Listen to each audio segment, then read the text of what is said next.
It is no bad thing to celebrate a simple life. This quote from J.R.R. Tolkien really puzzled me when I first read it. I was at a point in my life when I was chasing a career in full-time acting for all the wrong reasons. I love it, don't get me wrong, but I saw success through a worldly lens, through a lens where I wasn't just doing it because I loved acting. I believe that making a certain amount of money or just being a success in the world's eyes or in American culture, that was success for me at the time. I was chasing the Americanized dream of success, which is high-paced, dopamine-fueled, addictive lifestyle, and I believed it would lead me to happiness, but I was wrong. In 2021, my dad passed away. And because he died without fulfilling his dream of being a musician and being full-time singing, writing songs without being platinum status or being on major radio stations, I was shook. I was like, God, why? How? How could you have him die without giving him his dream? In a way, I didn't just see it as his dream. I saw it as his life purpose.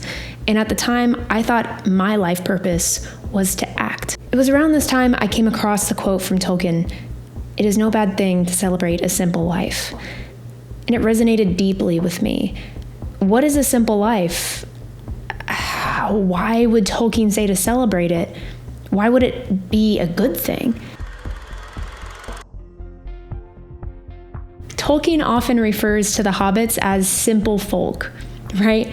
They lived in a peaceful rural shire, away from wars, away from the powers that be. The Hobbits don't care about power or fame that consume the rest of Middle-earth. They were content with farming, sharing meals, being part of a close-knit community, and they weren't regarded as important by Middle-earth or successful in the eyes of the world around them. This is much like today, the way we view success in wealth or status. The Hobbits were so insignificant to the grand scheme of things in Middle-earth that many Middle-earth people didn't even know of their existence. And this is the way that Tolkien frames his universe. Yet it was these very qualities that made Frodo resistant to the corrupting power of the One Ring.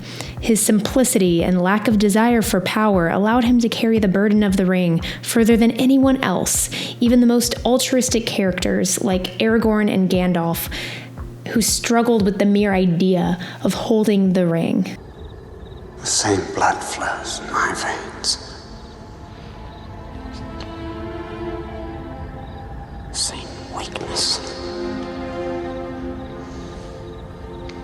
Your time will come. You will face the same evil, and you will defeat it. You cannot offer me this ring. I'm giving it to you! Don't tempt me, Frodo.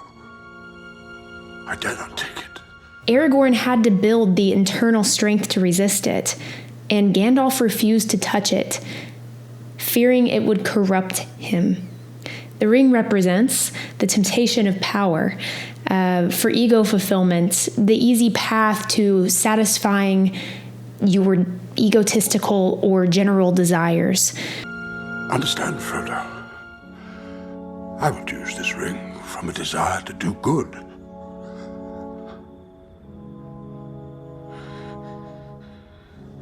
But through me, it would wield a power too great and terrible to imagine. But hobbits didn't desire power, at least not Frodo. They were content with the simple life. And that's why Frodo was the ideal choice to bear the ring in Tolkien's universe. Like our world today, the hobbits were seen as insignificant by that world's standards, and yet that held the key to saving Middle-earth. What does celebrating a simple life mean in practical terms, right? It's living as much as possible off the land, not defining success by money or wealth, living in close-knit communities that don't rely too much on monetary trading for living. It's rejecting the idea that we have to be rich or famous or powerful in order to be fulfilled. Let's take an example from our world. The Okinawans are a community that mirrors the lifestyle of the Hobbits in many ways. Okinawans are famous for having the highest geographical population of supercentenarians. And what are supercentenarians? People who live the longest out of anyone on Earth. They farm most of their food. They live in close-knit communities. They rely on physical transportation like walking or biking. They eat meals with friends or family at least once a day. They eat to 80% capacity and live off of mostly veggies. I don't think it's a coincidence that they live the longest lives out of anyone in the world. They live the longest, healthiest lives in any community on the planet. Their simplicity emphasizes on community, and their healthy habits contribute to their long lives. It's worth noting that loneliness, according to the latest studies, is detrimental to health as smoking. Living simply and in harmony with others isn't just about living longer. It's also about happiness. A life filled with uncertainty creates fear and stress. So what's the opposite of that? When we simplify our lives, we therein remove a lot of fear and uncertainty. Physical, mental, spiritual becomes a core of a simple life. So when we are healthier, we become happier. Officially labeled a disturber of the peace. Health equals happiness. So for years, I posted on my channel content just focusing on physical health. Eating well, exercising, taking care of the body is definitely linked to mental health as well as spiritual. Now, after experiencing personal transformation, I want to talk about mental and spiritual health way more. Frodo needed the support of Sam and others on his journey, just like we need a community, purpose, and a way to reframe the world. And that brings us peace. When my father passed away, I questioned everything. I questioned my faith, especially the idea of life purpose and what makes a life successful. And the truths I found led me back to my Christian faith. At the time, I kept getting bombarded with this idea that doing what you feel is good. Doing whatever you feel like doing will bring you happiness. And now, after experiencing both sides of things, having a moral framework versus having a hedonistic lifestyle where you do whatever it feels great. I know for a fact now that the hedonistic lifestyle and believing whatever you want, whatever you feel is the right thing. I cannot disagree more. Having something to frame the universe, having a moral code is much less chaotic than a hedonistic lifestyle.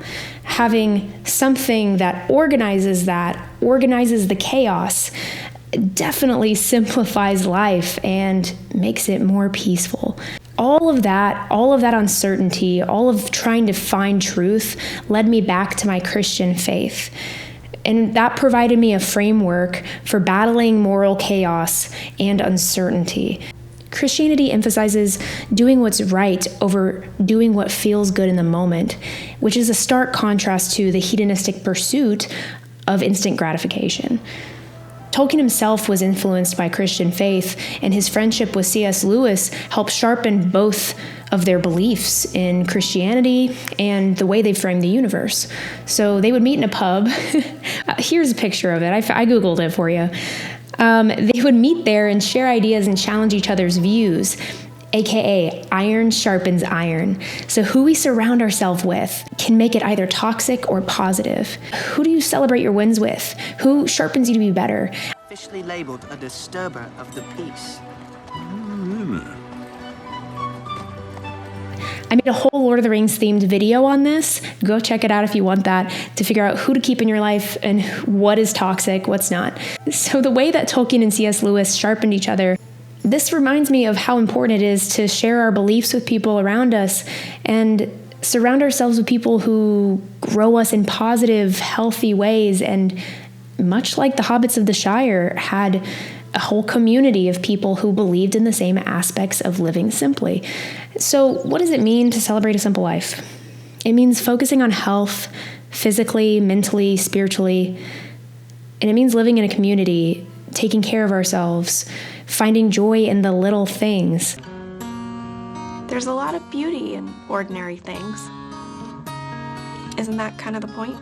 It's about rejecting the chaos and embracing the certainty that comes with a life well lived in simplicity. Tolkien's words, "It is no bad thing to celebrate a simple life," changed my outlook on life. It helped me realize that success isn't about fame or power or wealth.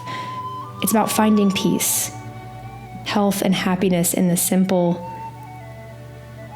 beautiful things, just like the Hobbits.